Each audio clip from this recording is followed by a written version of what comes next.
Hello friends. IT sector एक ऐसा sector है जो कि मल्टी बैगर रिटर्न देने में नंबर वन है। यहाँ एक नहीं कई स्टॉक हैं जो मल्टी बैगर रिटर्न बना के दिए हैं और आगे भी बना के देने में सक्षम है। आईटी सेक्टर जो है यहाँ पे बहुत सारी कंपनियां हैं, मतलब हर तरह की कंपनियां भी आपको मिल जाएगा। Large cap, mid cap, micro cap, small cap, हर तरह की कंपनी मिल जाएगा और सब में ये सामर्थ्य है कि वो आपको मल्टी बैगर रिटर्न बना के दे सकता है। कल जो है फ्राइडे को पूरा का पूरा निफ्टी आईटी इंडेक्स का देखिए ये चार्ट है। ये पूरा सेक्टर जो है, इंडेक्स जो है, 4.5% की रफ्तार से भागा है। ऐसा सालों में एक बार होता है कि पूरा जो है इंडेक्स 4% से भी ज़्यादा भाग जाए। और कल ऐसा हुआ है। ये एक इंडिकेशन है कि आईटी का सेक्टर अब भागने वाला है। आप तैयार हो जाइए। अगर आईटी सेक्टर आपका स्टॉक आपके पास नहीं है तो आप उसको अपने पोर्टफोलियो में ज़रूर शामिल करिए। तो पूरा का पूरा सेक्टर इंडेक्स जो है 4% से ऊपर भागा और खास कर करके जो लार्ज कैप आईटी स्टॉक्स है ना वो ज़्यादा भागे हैं। उस स्मॉल कैप थोड़ा कम भागे हैं। स्मॉल कैप पहले भी भाग रहे थे। पूरा का पूरा आईटी सेक्टर एक साल से पूरा फ्लैट था, रुका हुआ था, खास करके लार्ज कैप। लेकिन अब भागा है। स्मॉल कैप तो पहले भी भाग रहा था। तो अब लार्ज कैप आईटी स्टॉक भाग रहा है। इसका मतलब कि अब इंडस्ट्री में जान आ गया है। जो सोया हुआ था अब वो जाग गया है और रफ्तार भरने के लिए तैयार है। चलिए आज आज हम जिस स्टॉक की बात कर रहे हैं वो आईटी स्टॉक ही है। और आईटी स्टॉक का मिड कैप स्टॉक है, मतलब ना बहुत ज़्यादा बड़ी कंपनी है ना छोटी कंपनी है, बीच की कंपनी है। और आपको ये देख के बहुत आश्चर्य होगा कि जिस तरह से इसने परफॉर्मेंस दिया है, आप ऐसी परफॉर्मेंस देने वाली बहुत कम कंपनी देखे होंगे। ये देखिए कंपैरिजन है उस कम इस स्टॉक का। प्राइस नीचे हमने इस स्टॉक के प्राइस को दिखाया हुआ है। ऊपर हमने दिखाया हुआ है कंपनी का रेवेन्यू अब तक का ईयरली ईयरली बेसिस पे। ये देखिए 2010 में ये कंपनी लिस्ट हुई है। 2010 से 23 तक का हर साल का रेवेन्यू दिखाया हुआ। आप एक भी साल ऐसा नहीं देखेंगे जब उसका रेवेन्यू पिछले साल के मुकाबले बढ़ा हुआ ना हो। हर साल देखिए 127 से 170 हुआ, फिर 207 हुआ, अभी 1036 हो गया। हर साल इसका रेवेन्यू ऊपर गया है। लेकिन ऊपर जाने का दर देखिए, ये इस तरीके से इस रफ्तार से जा रही थी और 2020 के बाद रफ्तार इसका बढ़ गया। 2020 के बाद पहले था 17.5, 20 के बाद हो गया 27.5। तो रफ्तार बढ़ गई। सिमिलरली शेयर के प्राइस के साथ हुआ है। ये शेयर प्राइस इस तरीके से बढ़ रहा था और 20 के बाद इस तरीके से बढ़ा है। तो ये देखिए लास्ट ईयर 2023 में बहुत अच्छा परफॉर्मेंस दिया है कंपनी ने। 2022 के मुकाबले लगभग वन फोर्थ कंपनी का रेवेन्यू बढ़ गया है 2023 में। उस तरीके से शेयर के प्राइस में भी बढ़ने की उम्मीद है। तो जिस तरीके से कंपनी का रेवेन्यू बढ़ता है उसी तरह से कंपनी के शेयर के प्राइस भी बढ़ता है। तो ये बहुत सिमिलरिटी है दोनों में। और इस तरह से अनुमान लगाना बहुत आसान हो जाता है कि आने वाले समय में आपको किस तरह के परफॉर्मेंस, किस तरह से रिटर्न आपको मिलेंगे। जिस तरह से कंपनी परफॉर्मेंस दिखा रही है, आने वाले समय में कंपनी का रेवेन्यू बढ़ने वाला है। और उसके साथ ही कंपनी के स्टॉक का प्राइस भी बढ़ेगा और इन्वेस्टर को फायदा होगा। ये कंपनी क्या करती है? कंपनी देखिए जिस तरह से डिजिटलाइजेशन की तरफ दुनिया जा रही है तो डिजिटल वर्ल्ड में ये हर तरह की सर्विस देने में सक्षम है। डिजिटल स्ट्रेटजी या डिजाइन की बात हो, या कंपनी जब डिजिटलाइजेशन की तरफ बढ़ेगी तो उसको different types of software product चाहिए तो उसकी इंजीनियरिंग की बात हो, क्लाउड एंड इंफ्रास्ट्रक्चर की बात हो, खासकर मतलब डिजिटल इंफ्रास्ट्रक्चर और इंटेलिजेंट ऑटोमेशन। जिस तरह से आर्टिफिशियल इंटेलिजेंस और मशीन लर्निंग का ज़माना है तो ऑटोमेशन, हर चीज़ ऑटोमेटिक की तरफ जा रहा है। तो उसमें ये कंपनी बहुत अच्छा परफॉर्मेंस काम कर रही है। और जिस तरह से आईटी सेक्टर का ग्रोथ हो रहा है, आईटी का हर जगह रिक्वायरमेंट है, उस तरह से साइबर सिक्योरिटी का भी खतरा बढ़ गया है। तो जो हैकर है ना वो भी स्मार्ट होते जा रहे हैं। तो सिक्योरिटी का काफ़ी बड़ा रोल रहने वाला है और सिक्योरिटी की सर्विस देने में ये कंपनी अव्वल दर्जे पे है। डेटा एंड एनालिटिक्स, डेटा, बहुत तरह डेटा आपके पास मौजूद है बट उसको अच्छे तरह से अगर आप एनालाइज नहीं कर पाएंगे तो उसको अपने बिजनेस ग्रोथ में उपयोग नहीं कर पाएंगे। तो अच्छे तरह से एनालाइज करना है तो इसलिए इस कंपनी की सर्विस आपको लेना पड़ेगा। मतलब क्लाइंट्स को इस कंपनी की सर्विस लेकर करके अपने डेटा को अच्छे तरह से एनालाइज करती है और अपने ग्रोथ को बढ़ाती है। एप्लीकेशन को डेवलप करना हो या मैनेज करना हो, इस तरह की सर्विसेज भी कंपनी देती है। एंटरप्राइज इंटीग्रेशन, आजकल बिजनेस का ऐसा नेचर हो गया है, कॉम्प्लिकेटेड हो गया है कि एक कंपनी कई तरह के डिफरेंट डिफरेंट इंडस्ट्री में अपना बिजनेस का जाल फैलाया हुआ है। बट उसको कैसे एक जगह से कोऑर्डिनेट किया जाए, कैसे उसमें इंटीग्रेट किया जाए ताकि जो कॉस्ट है वो कम हो जाए और अपने कंपटीटर के मुकाबले एक कदम आगे रखा जाए। तो इस तरह की अगर सर्विसेज चाहिए तो इस कंपनी के पास उसका सॉल्यूशन है और ये इस तरह के सॉल्यूशन प्रोवाइड करती है। कौन सी इंडस्ट्री को कवर करती है? देखिए, banking and financial services, insurance, health care, life science, industrial, software and high tech, telecom and media. तो हर तरह की इंडस्ट्री को ये कवर करती है। हम फिनटेक पे ज़्यादा जोर दे रहे हैं। फिनटेक मतलब हो गया कि फाइनेंशियल इंस्टीट्यूशन जो होती है वहाँ पे टेक्नोलॉजी के माध्यम से सर्विस को प्रोवाइड करना। तो टेक्नोलॉजी का बहुत बड़ा रोल हो गया है फाइनेंशियल इंस्टीट्यूशन में, और फिनटेक एक नया मतलब वर्ड आ गया है। तो फिनटेक जो है, फिनटेक में कौन कौन सी सर्विस देती है कंपनी, हम इसमें डिटेल से डिस्कस करते हैं। ये company world class payment solution provide करती है, modernise existing payment services available platforms, मतलब सर्विसेज और प्लेटफॉर्म को मॉडर्नाइज करती है। कस्टमर एक्सपीरियंस को ये स्मार्टर, फास्टर और सिक्योर बनाती है, और क्लाइंट एक्सपीरियंस में ये जो है अपने क्लाइंट्स को ऑपरेटिंग और मैनेजिंग मेंटेनेंस कॉस्ट को कम करके देती है, कम करने में मदद करती है। तो इस तरह के ये सर्विस देती है पेमेंट सॉल्यूशन में, और न्यू पेमेंट इंस्ट्रूमेंट को डेवलप करने में ये कंपनी को मदद करती है, जैसे वॉलेट या डिजिटल करेंसी। ऐसे ही सिमिलरली अगर क्लाउड एंड इंफ्रास्ट्रक्चर की बात करिए तो डिजिटल इंफ्रास्ट्रक्चर और डिजिटल क्लाउड कंप्यूटिंग जो है, जिसमें कि डेटा का क्लाउड जो डेटा होता है उसको क्लाउड में रखा जाता है आजकल। तो उसमें जो है कंपनी अपने क्लाइंट को बहुत मदद करती है, खास करके फिनटेक में। न्यू बिजनेस मॉडल या ग्रोथ बढ़ाना हो या कॉस्ट को कम करने की बात हो, हर तरह की सर्विस जो है ये कंपनी ऑफर करती है। इंटेलिजेंट ऑटोमेशन मतलब आई आर्टिफिशियल इंटेलिजेंस के माध्यम से ऑटोमेशन सर्विसेज जो है वो प्रोवाइड करती है अपने क्लाइंट को, ताकि कस्टमर का एक्सपीरियंस बेटर हो सके, एम्प्लॉय की प्रोडक्टिविटी बढ़ सके, और जो इंडस्ट्री का जो चेंजिंग नीड्स है, जो ज़माना जिस तरह से बदल रहा है, तो उस तरह से जो रिक्वायरमेंट है उसको भी पूरी किया जा सके। डिजिटल बैंकिंग सॉल्यूशन, ये end to end digital banking experience provide कराती है, जो कि सिमलेस है और सेफ्टी के साथ इसको बिल्कुल सेफ है, इस तरह की सर्विस प्रोवाइड करती है। और new digital banking capabilities, bank को और कैसे योग्य बनाया जाए, उस तरह की सर्विसेज जो है, नई नई सर्विसेज है अपने कस्टमर को प्रोवाइड करती है। डेटा एंड एनालिसिस मतलब डिफरेंट टाइप्स का डेटा का यूज कर करके डेटा ड्राइवन बनाती है कंपनी को, क्लाइंट को, ताकि वो जो है ये समझ सके कि नए आने वाले जो ज़माना में जो जिस तरह से ज़माने बदल रहा है, तो कौन कौन से नए प्रोडक्ट की ज़रूरत पड़ेगी, कौन कौन से न्यू प्रोडक्ट की रिक्वायरमेंट ज़्यादा होगी, डिमांड ज़्यादा होगी, जिससे कंपनी जो है अपने जो कॉस्ट है, कॉस्ट को कम कर सके और कंपटीटर के मुकाबले ज़्यादा अच्छा परफॉर्मेंस कर सके। तो इस तरह के सर्विसेज ये फिनटेक के फील्ड में देती है।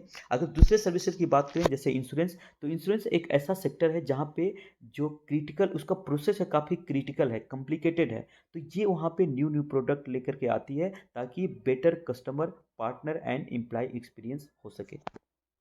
वहीं हेल्थ केयर की बात करिए तो हेल्थ केयर का हर हर एरिया जो है, खास करके पेशेंट एंगेजमेंट की बात हो या केयर डिलीवरी की बात हो, पॉपुलेशन हेल्थ मैनेजमेंट की बात हो या ऑपरेशंस की बात हो, तो हर तरह के सर्विसेज में, हर तरह के एरिया में ये कंपनी न्यू टेक्नोलॉजी के माध्यम से जो है नए नए उपाय जो है, सॉल्यूशन जो है अपने कस्टमर को देती है। साथ ही कंपनी के इंटरनल जो उनका बिजनेस है, एम्प्लॉय प्रोडक्टिविटी या उनका कॉस्ट कैसे रिड्यूस हो सके, डेटा को कैसे एनालाइज करके ग्रोथ को एक्सेलरेट किया जाए या बिजनेस को कैसे बढ़ाया जाए, इसमें भी कंपनी अपने क्लाइंट को सॉल्यूशन प्रोवाइड करती है।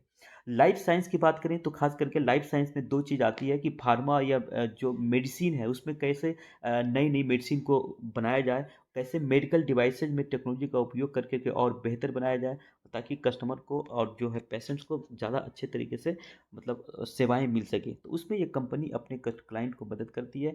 इंडस्ट्रियल, खास करके जो इमर्जिंग इंडस्ट्री है, जो कि एग्जिस्टिंग इंडस्ट्री के मुकाबले जो है अब वो डिजिटलाइजेशन की तरफ जाना चाह रही है, क्योंकि जो जिस तरह से ज़माना बदल रहा है, तो वो अगर अपने को सर्वाइव करना है तो उसको अपने लिगेसी डिज़ाइन को छोड़ कर करके मॉडर्न डिज़ाइन को अपनाना पड़ेगा, और उसको जो है उसके हिसाब से अपने आप में चेंज करना पड़ेगा। तो नए नए उसमें सॉफ्टवेयर की डिजाइन जरूरत पड़ेगी, इंजीनियरिंग की जरूरत पड़ेगी, एनालिटिकल कैपेबिलिटीज की जरूरत पड़ेगी, तो उसको ये डेवलप करने का काम करती है अपने क्लाइंट के लिए। Software and high tech, software industry एक ऐसा इंडस्ट्री जहां कुछ भी स्टैटिक नहीं है, हर चीज़ डायनेमिक है। अगर आपने कोई सॉफ्टवेयर बनाया तो उसमें बहुत तेज गति तरीके से परिवर्तन होते रहता है, और बहुत जल्दी वो पुराना हो जाता है कुछ ही सालों में। तो वहाँ पे इनोवेशन का, एक्सेलरेशन का और डिसरप्टिव टेक्नोलॉजी का बहुत बड़ा रोल है। बार बार उसमें नए नए प्रोडक्ट आपको डेवलप करते रहना पड़ता है। इसलिए आईटी इंडस्ट्री में जो कंपनियां काम करती है, उनको भी बार बार जरूरत पड़ता है कि न्यू प्रोडक्ट डेवलप किया जाए। तो उसमें ये कंपनी बिजनेस ट्रांसफॉर्मेशन में ये कंपनी अपने क्लाइंट्स को मदद करती है। टेलीकॉम एंड मीडिया भी एक ऐसा सेक्टर है जो स्ट्रगलिंग सेक्टर है। पहले जो है कि टीवी और न्यूज़पेपर पढ़ करके न्यूज़ आप सुनते थे, बट आप क्या है, न्यूज़ तुरंत बासी हो जाता है। तो ऐसे में इनके लिए चैलेंज है कि कैसे फास्टर तरीके से न्यूज़ को अपने कस्टमर तक पहुंचाया जा सके, ताकि हम अपने कंपटीटर से आगे रहें। तो यहाँ पे कैसे फास्टर न्यू प्रोडक्ट लेकर के आया जाए, अपने कॉस्ट को कैसे मैनेज किया जाए, बिजनेस ऑपरेशन को कैसे बढ़ाया जाए, इसके लिए जो है अपने परफॉर्मेंस को बढ़ाने के लिए अब तरह तरह के नए नए सोल्यूशन की जरूरत पड़ती है, जो कि ये कंपनी अपने क्लाइंट को देने में सक्षम है। ये कंपनी का स्ट्रेंथ की बात करें तो ये कंपनी देखिए 21 कंट्री में इनकी मौजूदगी है, 350 से ज़्यादा कस्टमर है। टॉप 30 टेक्नोलॉजी कंपनी अगर उठाया जाए तो उसमें 14 कंपनी जो है इन्हीं के कस्टमर है। टॉप 10 ग्लोबल अगर बैंक की भी बात किया जाए, लार्जेस्ट ग्लोबल बैंक की, तो 10 में से 8 इनका कस्टमर है। अगर ऐसे ही टॉप 10 हेल्थ केयर कंपनी की बात किया जाए तो 10 में से 6 कंपनी इनका क्लाइंट है। तो आप देख रहे हैं हर तरह की जो बड़ी बड़ी कंपनियां हैं हर सेक्टर में, उनकी ये नंबर वन चॉइस है। अगर बिजनेस इंडस्ट्री वाइज के रेवेन्यू की बात किया जाए तो 48.5% इनका सॉफ्टवेयर, हाईटेक और इमर्जिंग इंडस्ट्री से रेवेन्यू आता है। बैंकिंग और इंश्योरेंस से 26% है। हेल्थ केयर से 20%। ये कंपनी जो है 1990 में इस्टेब्लिश हुई है और 2010 में स्टॉक मार्केट में लिस्ट हुई है। इस कंपनी के अगर मेजर स्ट्रेटेजिक पार्टनर की बात किया जाए तो देखिए बड़े बड़े पार्टनर हैं इनका AWS, Microsoft, Google, IBM software, adobe भी है, बहुत सारा है। आप आराम से इसको देख सकते हैं। कंपनी की वेबसाइट पे जाकर के आप इसको आराम से देखिए और इसके बिजनेस को और अच्छे तरीके से आप समझ सकते हैं। कंपनी के स्ट्रेंथ की बात किया जाए तो पिछले कुछ सालों में कंपनी ने बहुत ज़बरदस्त परफॉर्मेंस दिया है, जिससे अपने आप को ग्लोबल डिजिटल इंजीनियरिंग लीडर के रूप में इस्टेब्लिश कर चुके हैं कंपनी। पिछले 12 क्वार्टर से ये कंपनी का सीक्वेंशियल ग्रोथ रहा है। मतलब कि हर क्वार्टर में कंपनी जो है, जैसे हमने देखा था अभी ईयरली, जब हम कंपेयर कर रहे थे प्राइस को रेवेन्यू के साथ, तो ईयरली इसका हर साल रेवेन्यू बढ़ते जा रहा है। ऐसे अगर क्वार्टरली बात किया जाए तो पिछले 12 क्वार्टर से इस कंपनी का रेवेन्यू हर क्वार्टर में बढ़ता जा रहा है। ऐसे आपको बहुत ही एक्सेप्शनल मिलेगा। बहुत आपको इक्का दुक्का कंपनी होगा जिसका कि हर क्वार्टर में उसका रेवेन्यू बढ़ जाए। 4-5 क्वार्टर तक तो ठीक है, लेकिन पिछले 12 क्वार्टर से बहुत यूनिक सा है। ग्रोइंग प्रेजेंस इन 21 कंट्रीज हमने देखा, ये का स्ट्रेंथ है। 360 डिग्री सॉल्यूशन प्रोवाइड करती है क्लाइंट के लिए, मतलब डिजिटल इंफ्रास्ट्रक्चर भी बना के देती है। जो वो सर्विस देती है क्लाइंट्स इनका, उसको कैसे सिंप्लीफाई किया जाए टेक्नोलॉजी के माध्यम से, वो भी कंपनी देती है अपने क्लाइंट्स को। साथ ही अपने कंप्यूटर से कैसे आगे रहा जाए, इसलिए उसको नए नए तरीके के ऑटोमेशन सर्विसेज भी बना के देती है। ये अपने कस्टमर के बीच फर्स्ट चॉइस के रूप में इस्टेब्लिश हुई है, खास करके फिनटेक कंपनियों के बीच, क्योंकि इनका जो है इस फील्ड में डीप इंडस्ट्री एक्सपीरियंस है। हर तरह के कंपनी, बड़ी कंपनी हो या छोटी कंपनी हो या नए नए इनोवेटिव तरीके से काम करने वाली कंपनी हो, हर तरह के साथ ये बिजनेस कर चुकी है, जिससे इनको एक बहुत बड़ा एक्सपीरियंस मिला है, जिससे कि ये अपने क्लाइंट को ये थोड़ा बेहतर तरीके से सोल्यूशन प्रोवाइड करते हैं। टेक्नोलॉजी इनसाइट्स, 30 साल से ज़्यादा का लंबा अनुभव है इस कंपनी का टेक्नोलॉजी के फील्ड में, इसलिए भी कंपनी इनको चूज करती है। रोबस्ट पार्टनर इकोसिस्टम, मतलब जिस कंपनी के साथ ये पार्टनर करते हैं तो उनका इसका इतना मजबूत इकोसिस्टम है कि न सिर्फ प्रेजेंट में उसके लिए काम करती है, बल्कि फ्यूचर में वो कंपनी कैसे सरवाइव करे और कैसे अच्छे काम करे, इस योग्य भी कंपनी को बनाती है। तो ये इसलिए कंपनी जो है, क्लाइंट जो है इनका, इनको पसंद करती है। डिलीवरी एंड कस्टमर एक्सेलेंस, इनका जो कस्टमर है बहुत हैप्पी कस्टमर है, सेटिस्फाइड कस्टमर है।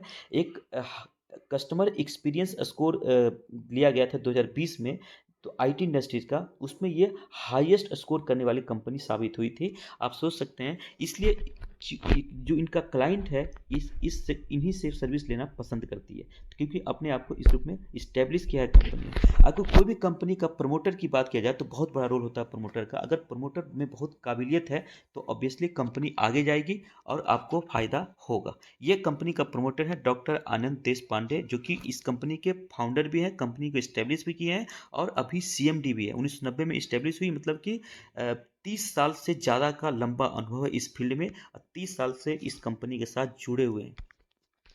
तो जिस तरह से कंपनी को ये आगे लेके आए हैं ना, आने वाले समय में भी इन्हीं के हाथ में कमान है, तो आगे भी इसी तरह की कंपनी परफॉर्मेंस करेगी, हम ये अनुमान लगा सकते हैं, जिसका फ़ायदा इन्वेस्टर को मिलेगा। ये जो है कंप्यूटर साइंस से बीटेक किए हैं आईआईटी खड़गपुर से, और पीएचडी भी किया है कंप्यूटर साइंस में इंडियाना यूनिवर्सिटी यूएसए से। और ये कई एनजीओ और प्रोफेशनल ऑर्गेनाइजेशन है जहाँ पे अपनी सर्विस दिया है इन्होंने, जैसे कि नेस्कॉम्स का एग्जीक्यूटिव काउंसिल, और ये जो है association for computing machinery India, इसमें फाउंडिंग प्रेसिडेंट रहे हैं।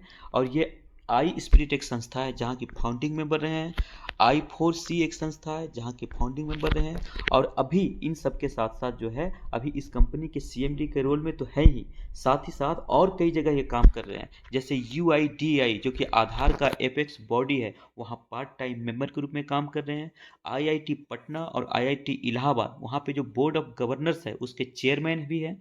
और ये बहुत सारे एंटरप्रेन्योर जो है, डिफरेंट डिफरेंट टाइप्स के बिजनेस जो है उनका, उसको बढ़ाने में, करीब सैकड़ों एंटरप्रेन्योर्स के बिजनेस को बढ़ाने में बहुत मदद किया है। तो इस तरह की पर्सनालिटी है इनका, और इन्होंने इस कंपनी को इस्टेब्लिश भी किया। इनके लीडरशिप में कंपनी ने बहुत अच्छा परफॉर्मेंस दिया है, और अभी भी इनके लीडरशिप में कंपनी काम कर रही है। तो हम उम्मीद कर सकते हैं कि आगे आने वाले समय में बहुत अच्छा परफॉर्मेंस करेगी कंपनी। जिस कंपनी की बात हो रही है उस कंपनी का नाम है परसिस्टेंट सिस्टम्स लिमिटेड। ये आपको परसिस्टेंट के नाम से ट्रेड करते हुए मिलेगा, जिसका मार्केट कैप है 37,632 करोड़। मिड कैप कैटेगरी का स्टॉक है। 4,924 इसका प्राइस चल रहा है, और 40 इसका स्टॉक का पी है। और इंडस्ट्री का पी अगर देख लें तो इंडस्ट्री का पी है 37 का, तो 37 के मुकाबले आपको 40 पे मिल रहा है, जो कि महंगा नहीं है, क्योंकि कंपनी का परफॉर्मेंस काफ़ी शानदार है। ऐसा बहुत कम होता है कि पिछले 12 क्वार्टर से, 4-5 क्वार्टर से तो आपको मिल जाएगा कि रेवेन्यू प्रॉफिट बढ़ रहा है, पर 12 क्वार्टर से कंपनी का रेवेन्यू प्रॉफिट हर क्वार्टर में बढ़ता जा रहा है। बहुत ऐसा कम मिलता है, एक्सेप्शनल परफॉर्मेंस है, आउटस्टैंडिंग, इसलिए आप इसको महंगा नहीं कर सकते हैं। इस कैटेगरी का स्टॉक आपको इस रेट पे मिल रहा है, जो कि अच्छी बात है, आपके लिए एक मौका है। ये देखिए R O E and R O C बाकी परफॉर्मेंस कितना बढ़िया है। 30 के आसपास का R O C and R O E है, और इसका डेट टू इक्विटी रेशियो कितना है, डेट टू इक्विटी है 0.17, यानी कि कंपनी के ऊपर लोन भी नहीं है। तो इतना बढ़िया परफॉर्मेंस दे रही है कंपनी। कंपनी का देख लेते हैं क्वार्टरली रिजल्ट, देखिए 12 क्वार्टर से कैसे बढ़ रहा है। ये देखिए सेल्स, देखिए ये हम देखते हैं मार्च 2020 से हम देखते हैं, देखिए हर क्वार्टर में सेल्स कैसे बढ़ेगा। ये सेल्स जो है ना, ये देखिए हर क्वार्टर में बढ़ते जा रहा है। 926, 991, 1008, 1075, 1113, 1230, 1351, फिर 1400, 1600, 1800, 2000, 2100, 2200। देख रहे हैं हर क्वार्टर में कंपनी का सेल्स बढ़ता जा रहा है। ऐसे ही सिमिलरली जो है रेवेन्यू, नेट प्रॉफिट देखिए ये भी बढ़ता जाएगा। देखिए 84, 90, 102, 121, 138, 151, 162, 176, 201, 212, 220, 238 और अभी 252।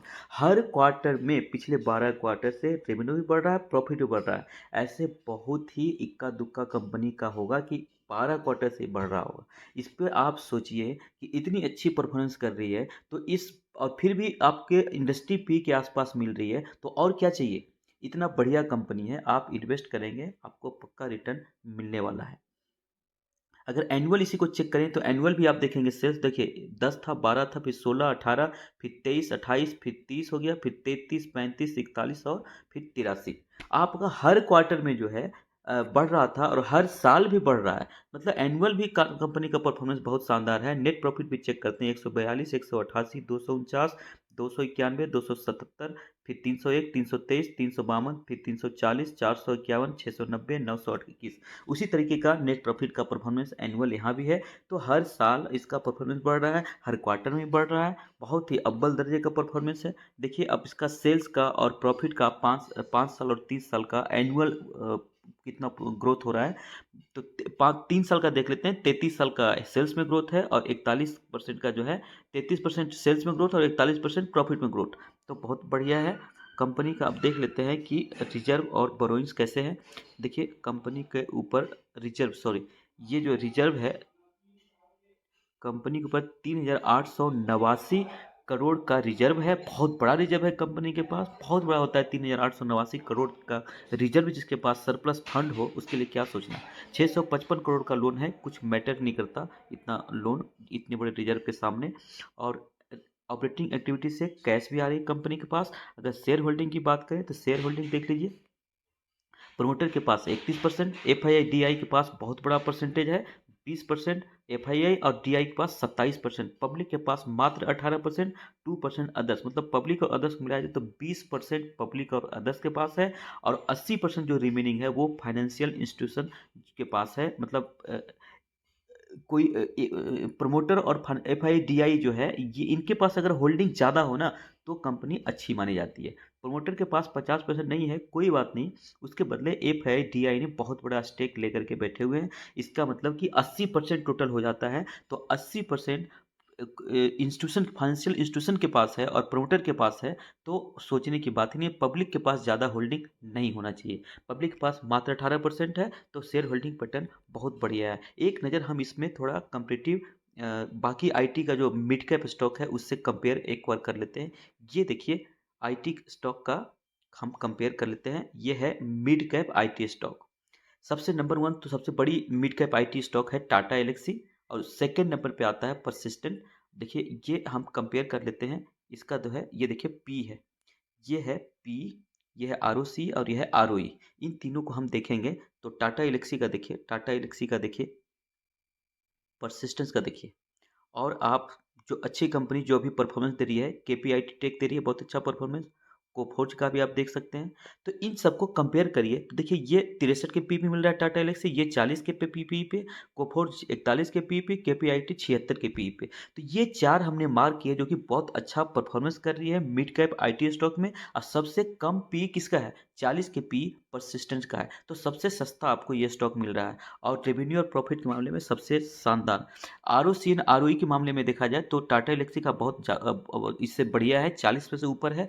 बाकी कंपनी देखिए 30 के आसपास ही है, तीनों परसिस्टेंट, केपीआईटी और कोफोर्स, तीनों का जो है 30 के आसपास है, उसमें बराबर है, बट आपको सस्ते दाम पे आपको मिल रही है।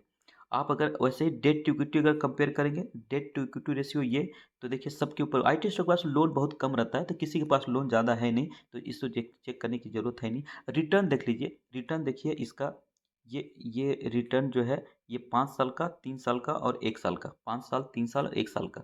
पिछले देखिए टाटा एलेक्सी 1 साल में कमा के नहीं दिया है, बट फिर भी 5 साल के मुकाबले बहुत अच्छा रिटर्न है। परसिस्टेंस का देख लिए, हर कैटेगरी में चाहे 1 साल की बात करिए 56% रिटर्न दे चुका है, 3 साल में हर साल 86%, 5 साल में 40% से ऊपर, 5 साल में 40% से ऊपर आपको दे रही है। मतलब कि पैसा 5 साल में 5 गुना किया है पैसा इस कंपनी ने, तो 5 साल में 5 गुना करने वाली कंपनी है। केपीआईटी का तो पिछले एक कुछ समय से शानदार परफॉर्मेंस रहा है, लेकिन ये इतना महंगा हो गया है कि अभी इसके मुकाबले जो है आपको परसिस्टेंट लेना चाहिए। अभी हर स्टॉक को लेने का एक प्रॉपर समय होता है, अभी आईटी मिड स्टॉक में जो समय है परसिस्टेंस का बहुत अच्छा है।